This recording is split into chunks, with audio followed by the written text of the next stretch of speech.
එකල ඒ නුවර වැසියෝ යේසුස් වහන්සේ හමුවීමට આવුත් උන්වහන්සේ දැක තමන්ගේ පලාතෙන් පිට වී යන ලෙස උන්වහන්සේගෙන් බැගහැපත් ඉල්ලා සිටියහ. ඒ මත්තේ නැත්තම් ඒ පලාතේ සීමාවේ රැඳෙන එක එච්චර නුසුදුසු නිසා වෙන්නේ වැසියෝ කියනවා ජේසුස් මේ පැත්තෙන් ඉක්මනට යන්නයි කියලා. ඔබේ මගේ ජීවිතයටත් බලපාන එවැනි දේවල් තියෙනවා. ඔබේ ජීවිතයට හානි වෙන දේවල් වලින් ඔබ ඈත් වෙන්න.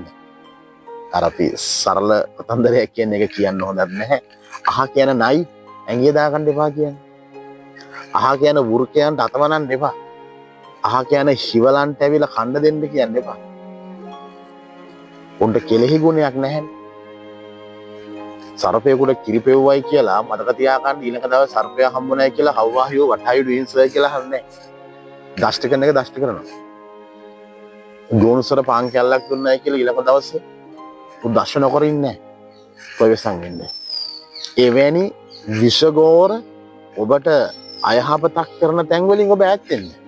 මොකද ඔබට ජේසුගේ වැඩේ කරන්න තවත් ඉඩ ගොඩක් තියෙනවා. අන්න එතෙන්ට යන්න. පොඩි දෙයක්.